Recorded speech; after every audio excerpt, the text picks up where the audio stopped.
स्वाध्यायः परमः। Doctor Baba Saheb Ambedkar open university.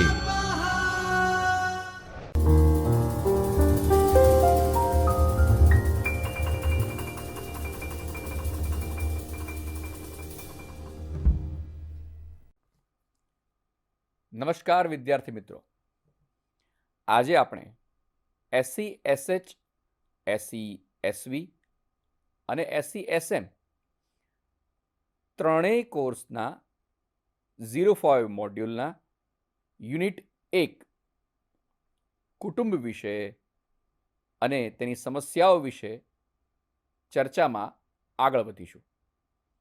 ગયા વખતે આપણે કુટુંબના પ્રકારો વિશે શીખ્યા હતા અને તે સામાન્ય બાળક તેમજ વિશિષ્ટ બાળક ઉપર કઈ રીતે અસર કરે છે તેની વિશે આપણે થોડી ચર્ચા પણ કરી હતી.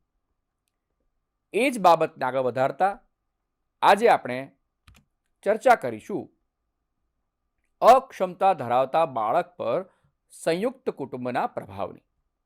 મેં કહ્યું તેમ ગયા વખતે આપણે સામાન્ય બાળક પર કુટુંબના પ્રભાવની ચર્ચા કરી હતી.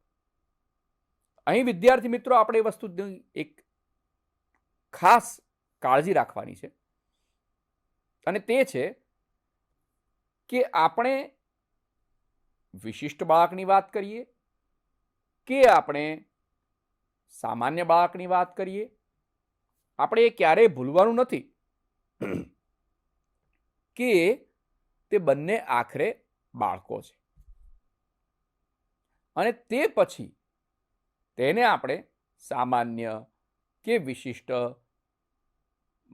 વર્ગીકૃત કરીએ છીએ. માટે તેમના પર થતી મોટા ભાગની અસરો સમાન હશે. આપણે જાણીએ છીએ તેમ કુટુંબ એ પોતે જ ખૂબ ભિન્નતાથી ભરેલો સમૂહ છે. કારણ કે કુટુંબમાં માતા, પિતા, દાદા, દાદી, ભાઈ બહેનો, એ સિવાય જો ઘરમાં પિતાના ભાઈ અથવા બહેન રહેતા હોય તો તે સૌનો સમાવેશ થાય છે અને તે સૌ સરખા હોતા નથી. એટલે પ્રત્યેક કુટુંબમાં પોતપોતાની રીતે ભિન્નતા જોવા મળતી હોય છે અને આ ભિન્નતા જ એ કુટુંબની શક્તિ પણ છે અને મર્યાદા પણ છે.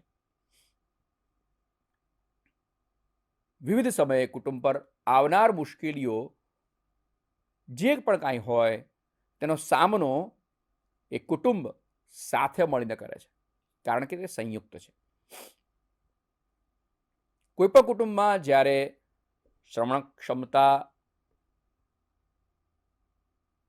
ન હોય તેવો બાળક જન્મ લે, પ્રજ્ઞાચક્ષુ બાળક જન્મ લે કે પછી માનસિક રીતે અક્ષમ બાળક જન્મ લે, ત્યારે સૌ પ્રથમ કોઈ પણ કુટુંબ હોય તે હતાશામાં ગરકાવ થઈ જાય છે. તે પોતે ખૂબ દુઃખી થઈ જાય છે. પરંતુ આ બાળકની સૌથી પહેલી ઓળખ પણ તેના કુટુંબીજનો દ્વારા જ કરવામાં આવતી હોય છે. ખાસ કરીને ઘરના વડીલો કે જેઓ બાળકના વિકાસના તબક્કાઓથી પરિચિત છે. અહીંયા આપણે શારીરિક વિકાસની વાત કરી રહ્યા છીએ. જે એનાથી પરિચિત છે તે લોકોને ઝડપથી ખ્યાલ આવી જાય છે કે બાળકમાં કોઈક જગ્યાએ કંઈક જુદું છે. પરંતુ આ બાબતનું સાચું નિદાન તો શ્રવણશાસ્ત્રી હોય કે આંખના ડૉક્ટર હોય કે પછી મસ્તિષ્કના નિષ્ણાત હોય તે વધારે સારી રીતે કરી શકે છે. ત્યાર પછી શું બનશે તો જે પ્રમાણે આપણા સર્વના ઘરોમાં બનતું હોય છે, કુટુંબમાં બનતું હોય છે, તેમ બધા લોકો મંદિરોમાં, દેવસ્થાનોમાં ભગવાનની પૂજા અર્ચના કરવામાં લાગી જશે અને જે સત્ય છે તેનો અસ્વીકાર કરવાનો પ્રયત્ન કરશે. પરંતુ જ્યારે બધી જ જગ્યાઓથી તેમને નિરાશા અને નિષ્ફળતા સાંપડે છે, ત્યારે આખરે તો તેઓએ સત્યનો સ્વીકાર કરવો જ પડે છે. કારણ કે વિકલાંગતા એ કોઈ બીમારી નથી, એક અવસ્થા છે. વ્યક્તિમાં રહેલી શારીરિક અક્ષમતા એનો રોગ નથી, એ એની અવસ્થા છે. એ આપણે હંમેશા યાદ રાખવાનું છે. અને તે અવસ્થામાં વધારો ન થાય તે માટેના પ્રયત્નો આપણે સૌથી પહેલા કરવાના હોય છે.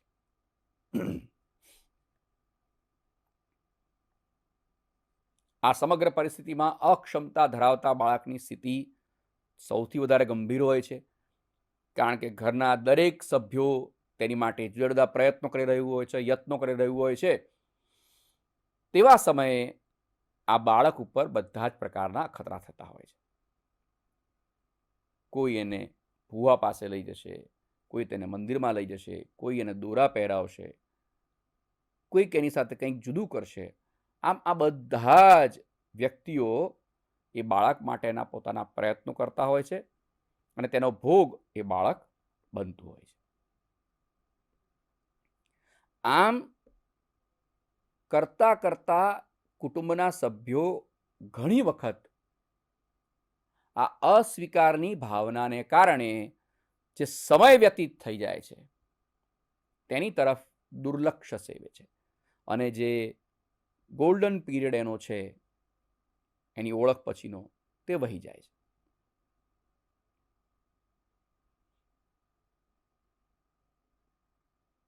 આમ છતાં એકવાર કુટુંબ તરફથી અક્ષમતા ધરાવતા બાળકોને સ્વીકૃતિ મળતા સમાજ તરફથી પણ ધીમે ધીમે સ્વીકૃતિ મળવાનું શરૂ થઈ જાય છે. કારણ કે સૌથી પહેલા સ્વીકૃતિ પોતાના લોકો દ્વારા મળે તો જ અન્ય લોકો તેને સ્વીકારે. જો ઘરના જ લોકો સ્વીકારશે નહીં તો બહારના પાસે આપણે કોઈ પણ પ્રકારની અપેક્ષા ન રાખી શકીએ. ધીમે ધીમે એને શાળામાં, સમાજમાં એના હસ્તક્ષેપ માટેના પ્રયત્નો તથા વિવિધ પ્રકારની વ્યૂહરચનાઓ તૈયાર કરવામાં સામૂહિક રીતે કુટુંબનો સાથ સહકાર પ્રાપ્ત થતો રહેશે. સંયુક્ત કુટુંબમાં જન્મેલા શ્રવણ ક્ષતિ ધરાવતા કે અન્ય ક્ષતિ ધરાવતા બાળકનો સામાજિક સાંવેગિક વિકાસ ઝડપથી થવા માંડે છે, કારણ કે તે સંયુક્ત કુટુંબમાં છે. કુટુંબના સભ્યો દ્વારા સ્વયં શ્રવણ અક્ષમતા ધરાવતા બાળકનો સ્વીકાર થવાથી કુટુંબ પણ એને સ્વીકારી લે છે, એટલે સમાજ પણ એને ઝડપથી સ્વીકારી લેશે. એને આવકાર મળવાની શરૂઆત થઈ જશે. એટલે આના કારણે શું થાય મિત્રો, કે જ્યારે ઘરનું વાતાવરણ સહકાર ભર્યું મળવા માંડે ત્યારે આપોઆપ બાળકમાં હકારાત્મક વલણનો ઉદ્ભવ થવા માંડે છે. એ પોતે પણ પોતાના વિશે સારું બધું માનવા માંડે છે, હકારાત્મક માનવાની શરૂઆત કરવા માંડે છે.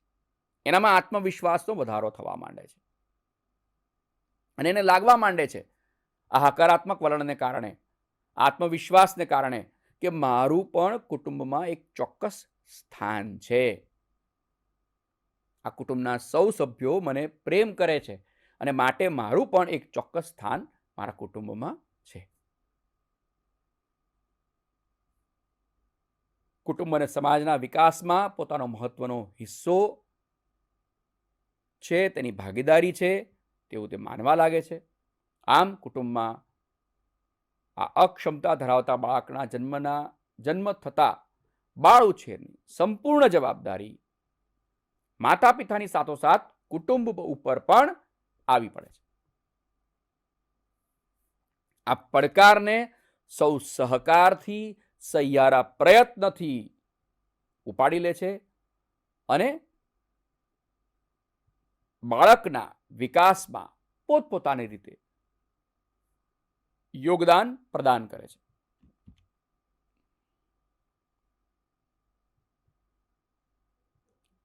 આપણે જાણીએ છીએ તેમ માતા બાળકને માનસિક સહકાર આપતી હશે, સહયોગ આપતી હશે, પિતા બાળકનું આર્થિક ભારણ સૌથી વધારે ઉચકવાનું કાર્ય કરતા હશે, એટલે બંને કોઈને કોઈ જગ્યાએ વ્યસ્ત દેખાય છે. કારણ કે પિતા કામ કરે છે, માતા ઘરના કામની સાથે બાળકનો ઉછેર કરે છે. તો જ્યારે બાળક સંયુક્ત કુટુંબમાં હોય છે ત્યારે તે માતા પિતા કરતાં પણ વધારે સમય તેના ભાઈ બહેન, દાદા દાદી, કાકા કાકી, ફઈ આ બધાની સાથે વધારે વ્યતીત કરે છે. એની આંતરક્રિયા તેમની સાથે વધારે થતી જાય છે. દાદા દાદી દ્વારા, ઘરના વડીલો દ્વારા તેનામાં સંસ્કારોનું સિંચન થાય છે, મૂલ્યોનું ઘડતર થાય છે. જેમ અન્ય બાળકોનું થતું હોય છે તેમ એનું પણ સૌની સાથે ઘડતર થવાની શરૂઆત થઈ જાય છે. અને એ રીતે સંયુક્ત કુટુંબ બાળકને બહુ જ સારો સહકાર પૂરો પાડવા માંડે છે. ધાર્મિક સ્થાનો હોય કે સામાજિક પ્રસંગો હોય, વિવિધ પ્રકારની સામાજિક આંતરક્રિયાઓ હોય, તેમાં સૌમાં કુટુંબના લોકો તે બાળકને પોતાની સાથે રાખતા હોય છે. અને એના કારણે એની આંતરક્રિયા જે સમાજ સાથે થતી હોય છે તેમાં સંયુક્ત કુટુંબને કારણે બહુ જ ઝડપથી વધારો થતો હોય છે. બાળકને સ્વીકૃતિ મળતી જાય છે. તે સામાન્ય બાળકની જેમ જ સામાજિક કાર્યોમાં સહકાર પણ આપવા માંડે છે. અને તે પોતાને જે કુટુંબનો એક સભ્ય સારો માનતો હતો એમ સાથે સાથે હવે તે સમાજનો પણ પોતાને એક યોગ્ય સભ્ય માનવા માંડે છે. આ ઉપરાંત તે પોતાના ભાઈ બહેનો સાથેના વ્યવહાર દ્વારા, એમની સાથેના પ્રેમ દ્વારા, સહકાર દ્વારા, ત્યાગ, સમર્પણ, બંધુત્વને કારણે આ બધા સામાજિક પાઠ જે છે એ શીખતો જાય છે. આપણે આગળ કહ્યું તેમ વડીલો દ્વારા તેના નૈતિક જે મૂલ્યો છે તેનું ઘડતર થાય છે. અને આમ એક શોમંદ બાળક, એક વિશિષ્ટ બાળક સામાજિક રીતે, માનસિક રીતે, બૌદ્ધિક અને ભાવનાત્મક રીતે, જ્ઞાનાત્મક રીતે પોતાના કુટુંબના સભ્યો પાસેથી આ ભાથું મેળવતો થઈ જાય છે. અને એનું ઘડતર વધારે સારું શક્ય બને છે. હવે એની સામે જે અત્યારના સમયમાં આપણને જે પ્રકારના કુટુંબ વધારે જોવા મળે છે તે છે વિભક્ત કુટુંબ. અને વિભક્ત કુટુંબમાં જન્મેલા બાળકોની પરિસ્થિતિ કોઈ એક સંયુક્ત કુટુંબમાં જન્મેલા બાળક કરતાં થોડી મુશ્કેલ બનતી હોય એવું આપણને લાગે. શું એના કારણો હશે? તો વિભક્ત કુટુંબમાં બાળક જે છે તે માત્ર પોતાના માતા પિતા કે ભાઈ બહેનની જ સાથે રહેતો હોય છે. કેટલીક વાર એવું પણ બને કે ભાઈ બહેન પણ ન હોય તો ઘરમાં આ માત્ર એક જ બાળક હોય અને તેને કોઈ અન્ય વ્યક્તિનો સહકાર, સહયોગ કે સથવારો સાંપડતો નથી. આ બાળકના સર્વાંગી વિકાસની જવાબદારી તેના માતા પિતાના શિરે હોય છે. પછી એ આર્થિક બાબત હોય, શૈક્ષણિક બાબત હોય, તેની ચિકિત્સકીય બાબત હોય, આ તમામ બાબતોનું ધ્યાન માત્ર ને માત્ર માતા પિતાએ જ રાખવાનું હોય છે. ઘણી વખત કદાચ ભાઈ બહેનો પણ તેમાં મદદ કરતા હોય છે.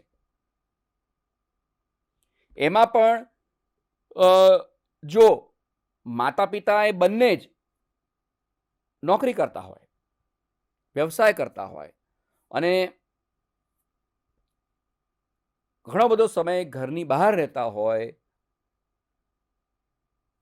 તો આ બધી બાબતની જવાબદારી સહોદર ઉપર, સિબલિંગ ઉપર આવી પડતી હોય છે.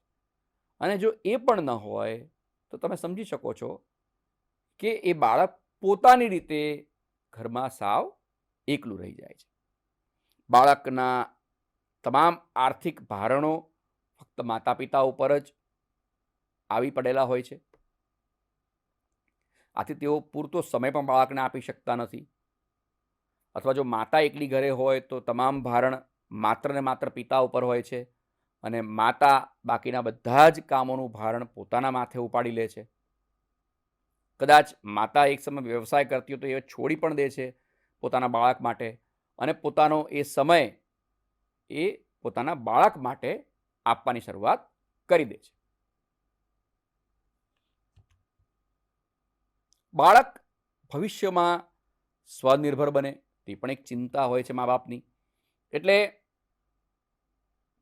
બાળક પોતે સ્વનિર્ભર બને તે માટે તે આર્થિક સ્વાવલંબન પ્રાપ્ત કરે એ માટેના બધા જ પ્રયત્નો માતા પિતા સતત કરવા માટે પ્રયત્નશીલ હોય છે કે જેથી ભવિષ્યમાં એ બાળકને કોઈ જ મુશ્કેલી ન પડે ને પોતાના પગ ઉપર એ ઊભું રહી શકે.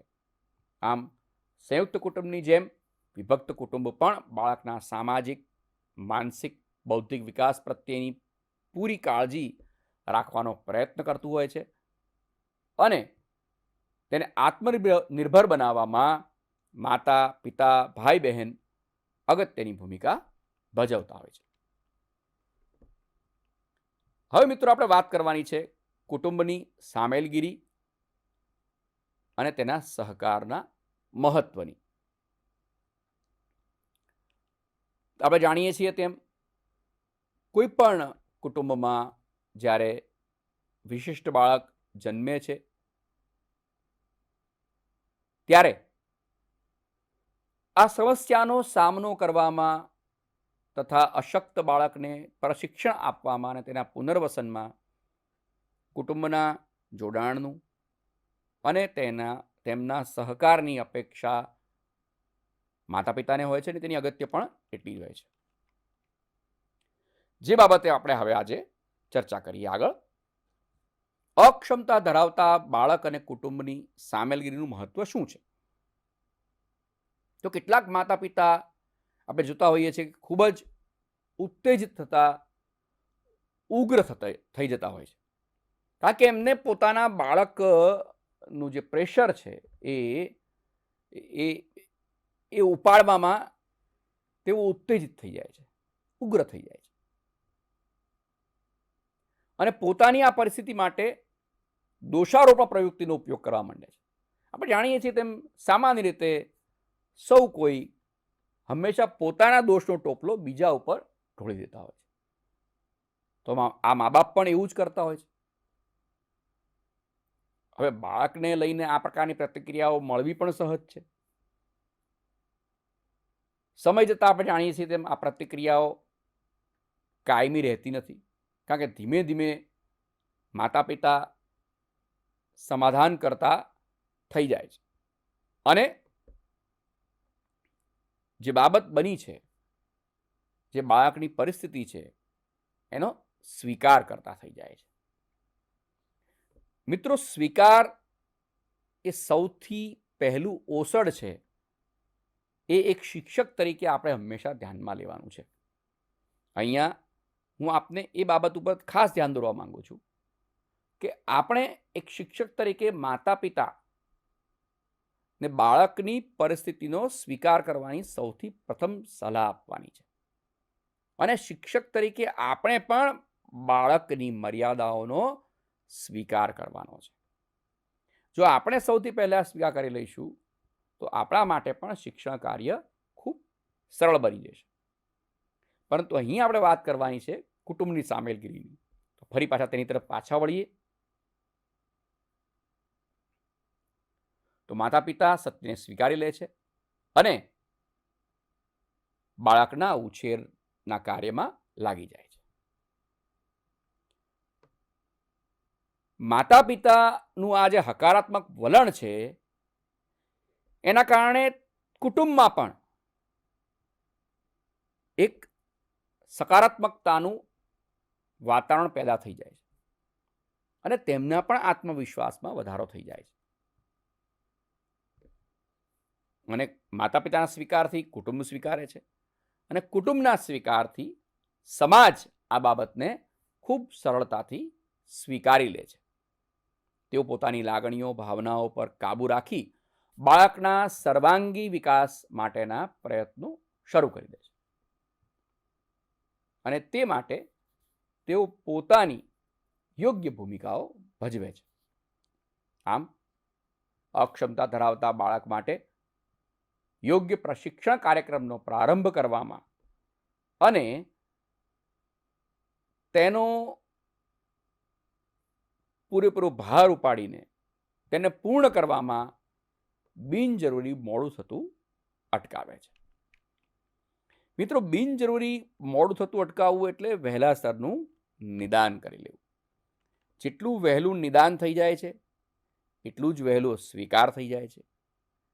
જેટલો વહેલો સ્વીકાર થઈ જાય છે એટલું જ સરળ પુનર્વસન બની જાય છે. આ આખી પ્રક્રિયા છે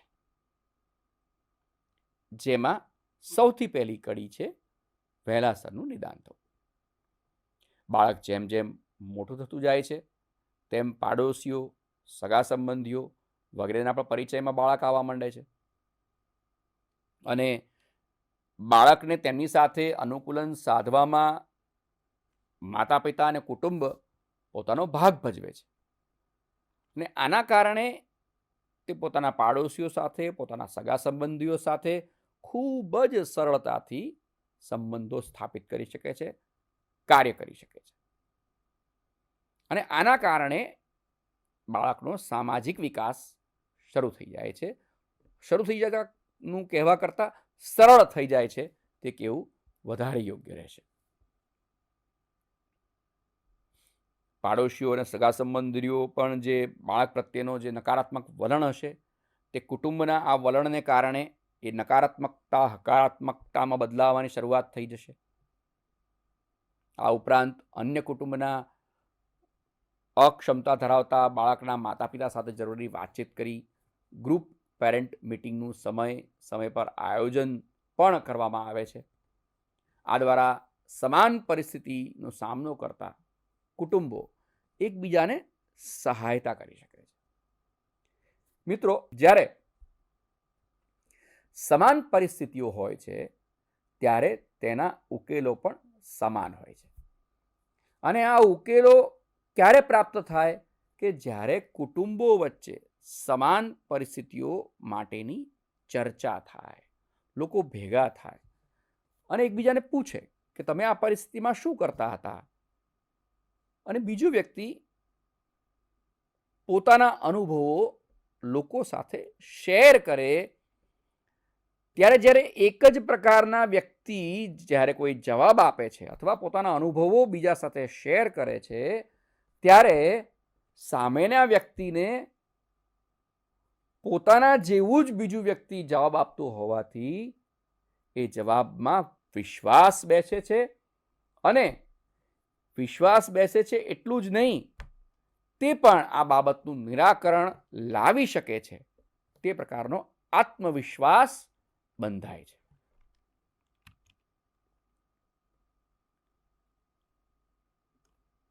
કુટુંબના સભ્યો અક્ષમતા ધરાવતા બાળકની સમસ્યાને સ્વયં સમજી શકતા હોવાથી તેઓ પોતાની સમસ્યાઓનું જાતે જ વિશ્લેષણ કરી શકે છે. આ સમસ્યાઓના ઉકેલ માટે પ્રાથમિક આરોગ્ય કેન્દ્રોના નિષ્ણાતો અને અન્ય વ્યક્તિઓની મદદ પણ લઈ શકે છે. એ ઉપરાંત બાળ ઉછેર માટે પ્રશિક્ષણ કાર્યક્રમોમાં જોડાવાનું, કૌશલ્યો હસ્તગત કરવાના કે જેથી પોતે પણ બાળકને પ્રશિક્ષણ આપી શકે, શિક્ષણ આપી શકે. ઘણી વખત આ બાળકો હોમ સ્કૂલિંગમાં ભણતા હોય તો એમાં પણ બાળક શીખી શકે. તો ગૃહ તાલીમ આપી કદાચ બાળકને વધારે સારું શિક્ષણ આપી શકાય. ઘણી વખત એવું બનતું હોય કે બાળક હલનચલન ન કરી શકતું હોય તો એવા સમયે સ્કૂલે લઈ જઈ શકાય તો ખૂબ સારું. તો માનો કે સ્કૂલ લઈ જઈ શકાય તેવી શક્યતાઓ નથી, તો તેવા સમયે બાળકને ગૃહ તાલીમ પણ આપી શકાય. તેની પાસે જે અંશતઃ વાણી છે, ભાષાના કૌશલ્યો છે, તેને વિકસાવવામાં મદદરૂપ બની શકાય.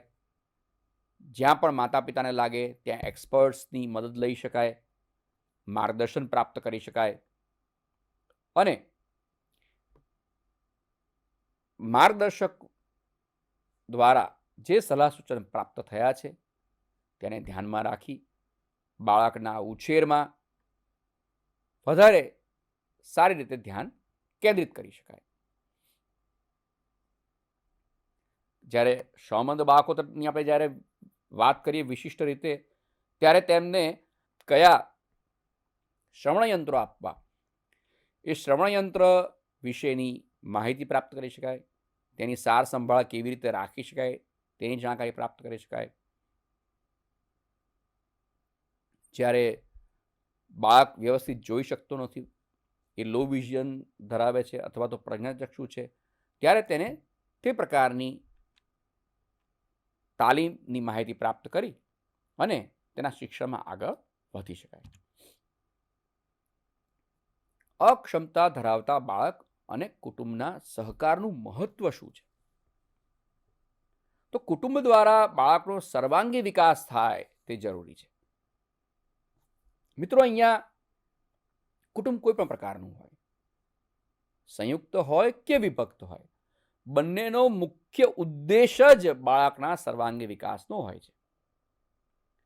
શિક્ષણ પણ તેમાંનું એક મુખ્ય પાસું છે. માતા પિતા તથા કુટુંબના સભ્યો બાળકના શિક્ષણના વિકાસ માટે અને તેને સારામાં સારું શિક્ષણ પ્રાપ્ત થાય તે માટે યોગ્ય શાળામાં ભણવા માટે મૂકે છે. અહીંયા યોગ્ય એટલે બાળક સામાન્યમાં ભણી શકશે કે પછી વિશિષ્ટ શાળામાં ભણી શકે કે પછી સંમિલિત શાળામાં જઈ શકે. આ પ્રકારની જે ચોઇસ છે, જે વિકલ્પો છે, તેમાંથી યોગ્ય વિકલ્પનું ચયન કરવાનું કાર્ય પણ માતા પિતાએ અને આ કરવાનું છે. પરંતુ આ ચયન કરવાનું કાર્ય કરવામાં તેને મદદરૂપ કોણ થઈ શકે? તો કે તેનું કુટુંબ એ સૌથી સારી મદદ પૂરી પાડી શકે. તો કુટુંબની મદદથી કઈ શાળામાં બાળકને ભણવા મૂકવો તેની પસંદગી કરે. બાળકને ઘરે પણ કેટલાક કૌશલ્યોની તાલીમ જાતે આપે. ઘરે પણ એને રમત રમતમાં તાલીમ મળતી રહે. એ સામાન્ય બાબતોમાંથી શીખતું રહે, સામાન્ય વ્યવહારોમાંથી બાળક શીખતું રહે. એટલે એના કારણે ભાર વિનાના ભણતરની સાથે બાળક શીખતું જાય અને એની પ્રગતિ ખૂબ સારી થઈ શકે. સંપૂર્ણ શ્રવણ અક્ષમતા ધરાવતા બાળકો હોય કે સંપૂર્ણ રીતે પ્રજ્ઞાચક્ષુ બાળકો હોય, એમના પુનર્વસનમાં સૌ પ્રથમ જરૂરિયાત કુટુંબના સભ્યોની હોય છે. બાળકના પુનર્વસનની શરૂઆત આપણે જાણીએ છીએ તેમ કુટુંબથી થાય છે અને એના આ વિકાસમાં ઘરનો દરેક સભ્ય પોતાની રીતે એક આગવું યોગદાન આપતું હોય છે. એના જીવનમાં અનુકૂલન સાધવામાં કુટુંબના સભ્યો મદદરૂપ બને છે અને તેનામાં રહેલી શેષ શક્તિઓ જે છે એનો મહત્તમ ઉપયોગ બાળક કરે તે માટે કુટુંબ સહકાર આપે છે અને આ સહકાર થકી બાળકનું શ્રેષ્ઠ પુનર્વસન શક્ય બને છે. આમ શ્રવણ અક્ષમતા ધરાવતા શ્રવણમંદ બાળકો, શ્રવણમંદની સાથે સાથે પ્રજ્ઞાચક્ષુ બાળકો હોય કે પછી માનસિક રીતે મંદ બાળકો હોય, એ તમામના વિકાસમાં કુટુંબની સામેલગીરી તથા સહકારનું વિશેષ મહત્વ હોય છે. અહીં આ યુનિટ પૂર્ણ થાય છે. આ યુનિટના કેટલાક અગત્યના પ્રશ્નો તમારી સામે અહીંયા મેં મૂકવાનો પ્રયત્ન કર્યો છે. આ પ્રશ્નનો જવાબ તમે જાતે તમારી નોંધપોથીમાં લખીને, તમારી નોટબુકમાં લખીને તમારા શિક્ષકોને બતાડી શકો છો અને તમારા જવાબોનું મૂલ્યાંકન કરાવી શકો છો. અહીં કેટલાક સંદર્ભો પણ તમને દેખાડવામાં આવ્યા છે, જેનો પણ તમે ઉપયોગ કરી વધારે વાંચન કરી શકો છો. તો મિત્રો, આજે આપણે જોયું કે કઈ રીતે અક્ષમ બાળકોના જીવનમાં કુટુંબનો ફાળો રહેલો છે અને આ ફાળાનો ઉપયોગ શું છે, મહત્વ શું છે, તે પણ આપણે સૌએ જાણ્યું. આગળની કડીમાં ફરી પાછા ભેગા થઈશું. ત્યાં સુધી નમસ્કાર. स्वाध्यायः परः